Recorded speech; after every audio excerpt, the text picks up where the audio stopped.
This is a lecture on identifying and reconstructing arguments.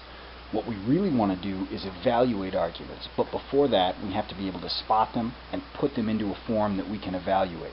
So that's the idea of this lecture, the steps you have to take before evaluating.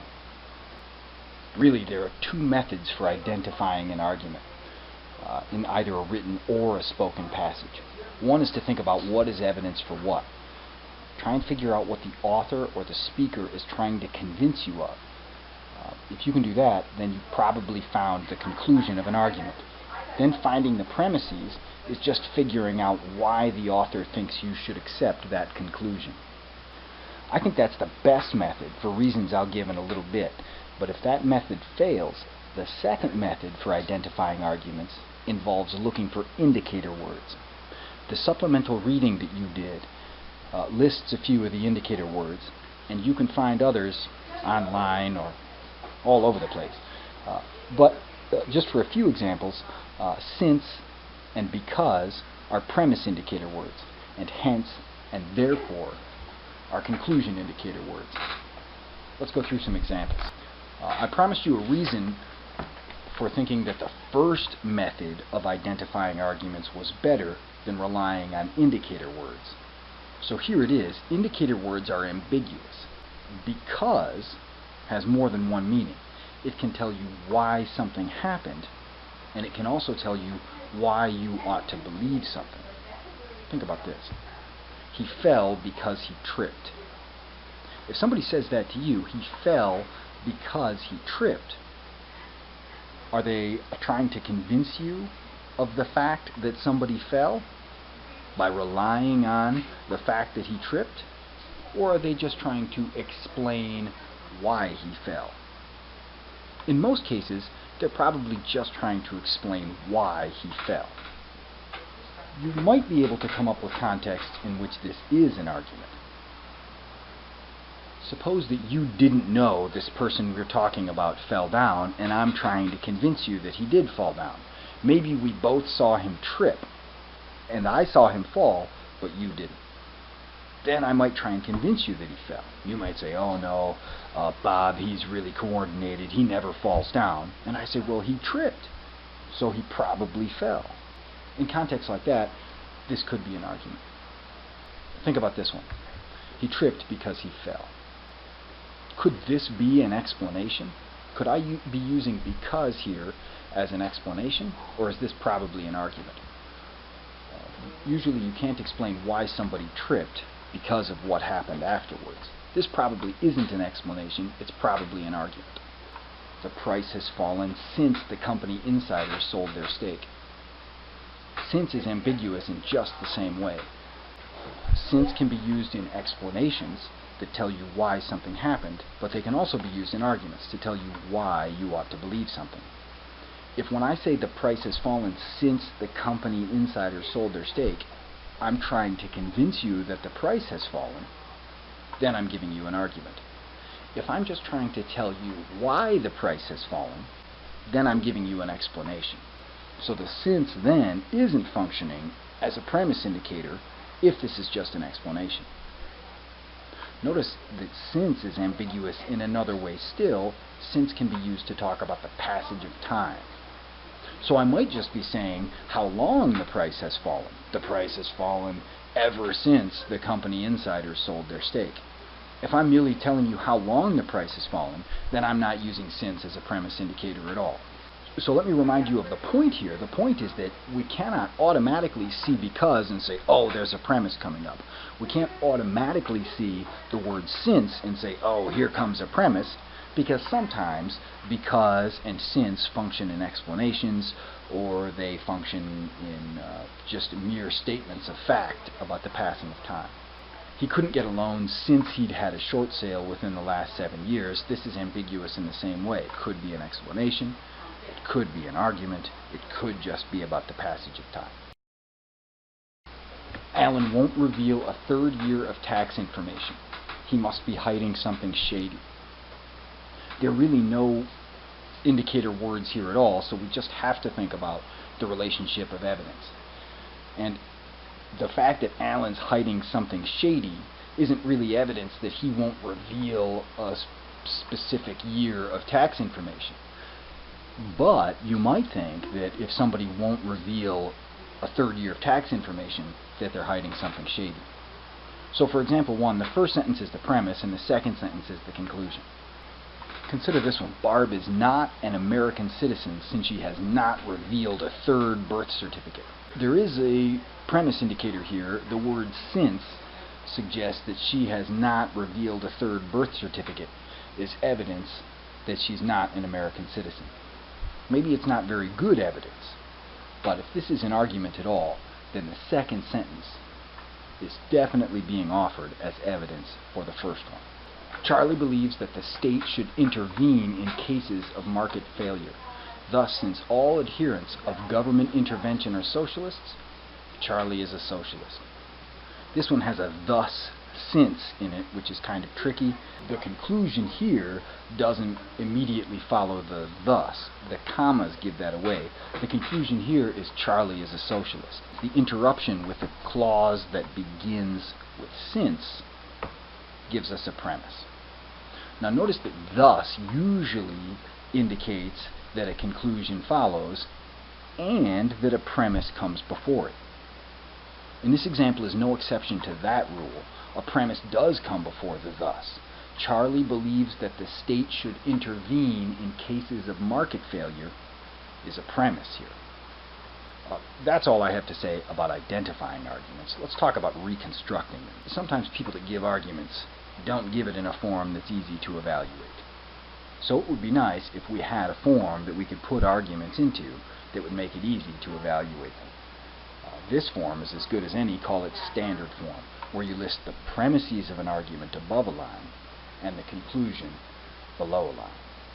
Now when we looked at slide 3, the one with thus since in it, we decided that there were 2 premises and 1 conclusion, and we, if we were putting that argument into standard form, would represent it this way. We'll call extended arguments arguments where one of the premises has been argued for. So that premise would be the conclusion of an argument and also a premise in a larger argument. So consider this example. A short sale is as bad for your credit score as foreclosure. Anyone with a foreclosure will have a low credit score for years. So anyone with a short sale will have a low credit score for years. There's a so there, so that's probably the conclusion of an argument. Since, here comes a premise, Bob just completed a short sale of his house, he'll have a low credit score for years. The conclusion of this main argument looks like it's Bob will have a low credit score for years. What's our evidence for that? Well, the since gives away one premise, Bob just completed a short sale of his house. And notice what else works with that to give us the fact that Bob will have a low credit score for years. Anyone with a short sale will have a low credit score for years. That works together with Bob just completed a short sale to give Bob will have a low credit score for years.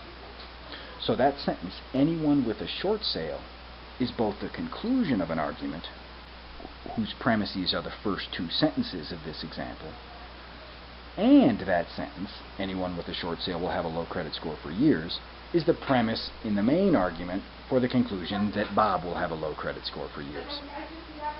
Here's what that argument looks like in standard form.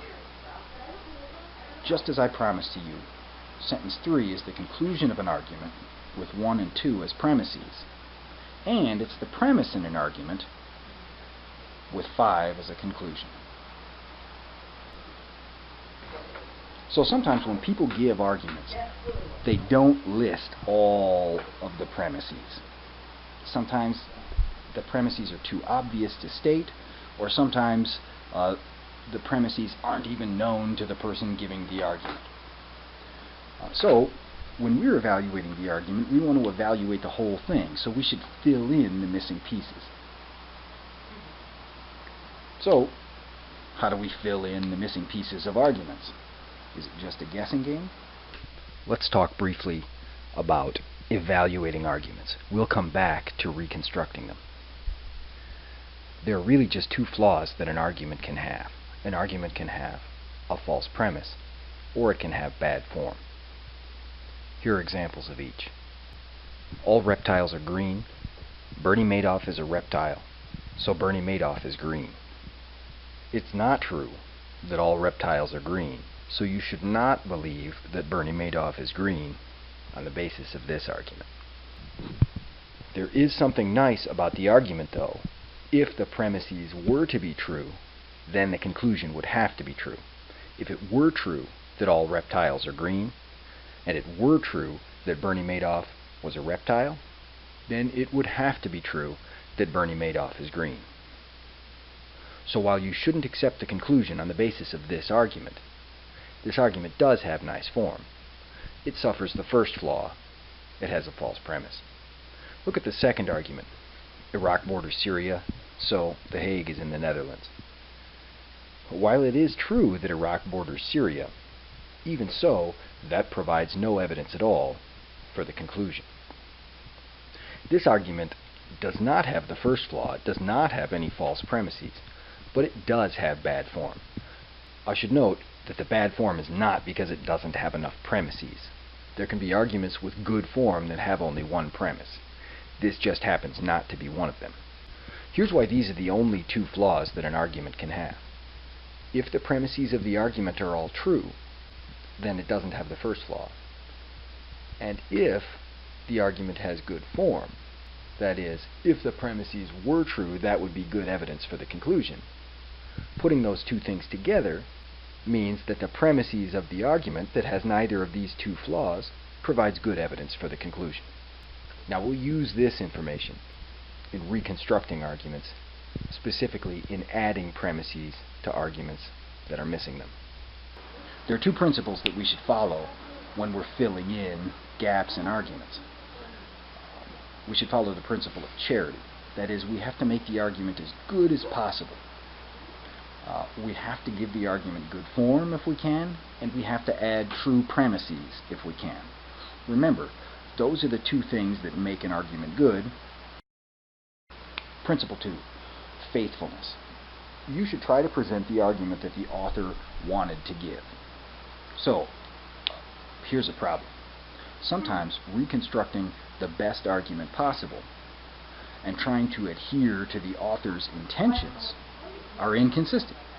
Sometimes the author was trying to give an argument that you know has either bad form or a false premise. So what should you do then? Should you present the argument that the author intended and not follow charity? Or should you make the argument as good as possible and not follow faithfulness? Consider these examples. Iguanas are cold-blooded because they're reptiles. We've got a because here, which suggests that the premise is iguanas are reptiles, and the conclusion is iguanas are cold-blooded. Now that argument relies on something not stated, something that everybody knows. Reptiles are cold-blooded. Now, are all reptiles cold-blooded? Are many reptiles cold-blooded? If we added many reptiles are cold-blooded and iguanas are reptiles, therefore iguanas are cold-blooded, we'd have an argument with true premises. But the form wouldn't be as strong as it could be. The argument would have better form if we added this premise: all reptiles are cold-blooded. Since that's a true premise, and adding that premise would give the argument the best possible form, that's the premise we should add. All reptiles are cold-blooded. Iguanas are reptiles. Therefore, iguanas are cold-blooded. That person's name is Charlie, so that person is male. The conclusion here is that person is male. And the premise we've got is that person's name is Charlie. This argument obviously relies on something that's not stated. We could give the argument good form if we added the premise, all people named Charlie are male. That would be false, so we shouldn't add it. Most people named Charlie are male is true, and that still gives the argument decent form. If we know that most people named Charlie are male and that person's name is Charlie, then we've got some evidence that the person is male. So let's add that premise to this argument. Most people named Charlie are male. Richard Nixon says you can trust people who aren't crooks, so you can trust me.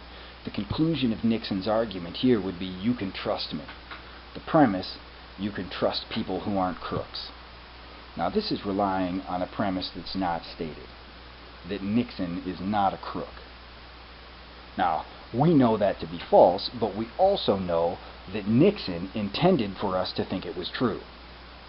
So what should we do here? If we add the premise, Nixon is not a crook, we would be following the rule charity. That is, we'd be adding a premise that the author intended us to add to this argument. We would be adding a false premise, so we'd be in violation of charity, which says make the argument as good as possible. So what should we do? Well, it depends on our goals for reconstructing the argument. If we're trying to reconstruct Nixon's argument, then we should follow the rule faithfulness. If we're trying to consider the best argument we can for whether or not we can trust Richard Nixon, then we shouldn't be faithful. We should follow the rule charity and not add a false premise to this argument. The problem here is that it's not possible to add a true premise that gives this argument good form. Okay, last example. I was trying my best, and if you're not cheating, you're not trying. Is this an argument at all? If it is an argument, then the conclusion is not stated. We're supposed to draw the conclusion here, given only the premises. If one of the premises is, if you're not cheating, you're not trying, and another one of the premises is, I was trying, then the conclusion must be, I was cheating. It's possible to have implicit conclusions. We follow the same rules in reconstructing arguments where the conclusion is unstated, as we do in reconstructing arguments where the premises are unstated.